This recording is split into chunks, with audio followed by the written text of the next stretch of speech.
process. Pulakos designed an 8-step model of the performance management process. The position I will be describing is that of the volunteer role I have held for the past 3 years as team coordinator at my church. I belong to a very large church. We see upwards of 20,000 people over 17 different locations each weekend. We are very specific and intentional in creating the same atmosphere at each location, and as such we have specific teams at each campus handling their specific portion of setup and the day-to-day operations. Each team has a staff oversight, a coordinator, ideally several leaders, and volunteers. I am coordinator of the greeter team, which means I schedule and lead the team that welcomes everyone each week. While my team has various responsibilities, my focus is on making certain my people are where I need them to be, when I need them to be there, to make certain everything is in place and as it should be, and to handle any various issues that arise throughout the day. Also, I handle all communication with the staff. I oversee our leaders who oversee our volunteers. Throughout the week, I spend approximately 8 hours or so just doing general managerial duties or just checking in with my team, keep them healthy. I sit under a staff supervisor, and I have about 40 volunteers beneath me. And as such, I feel I'm in a unique position of viewing the performance management process both as an employee, quote unquote, and manager. The church, which is first and foremost a business, is just as specific and intentional with its performance management as it is with setting the atmosphere each week.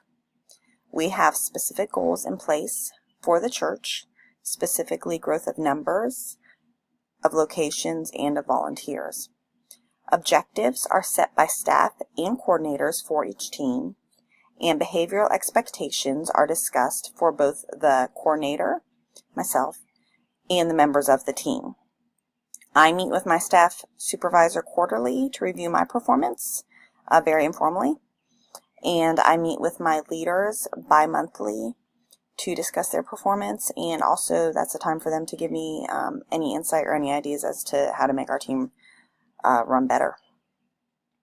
For steps 5 and 6, I do not know how the staff rates my performance, but for my volunteers, I value the input from my leaders.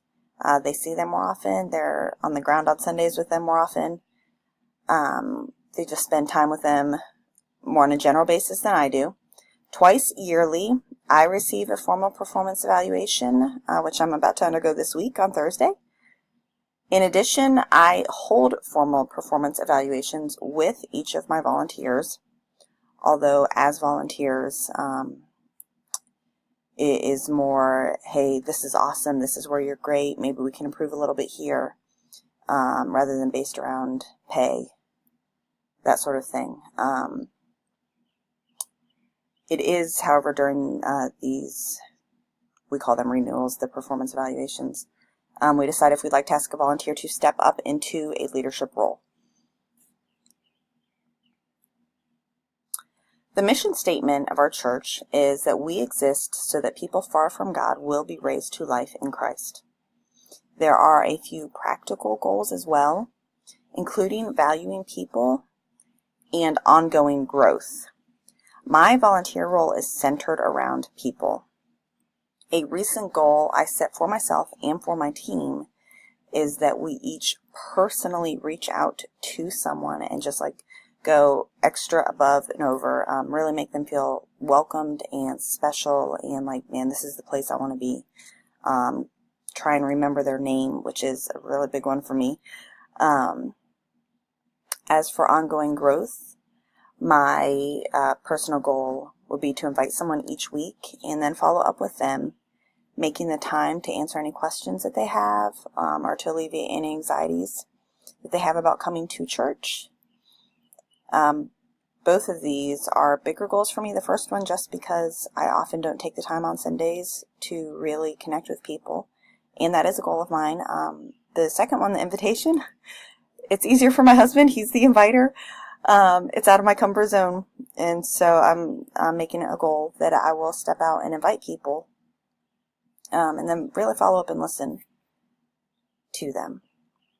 These are the references I used. Elevation Church and Elaine Vilakos.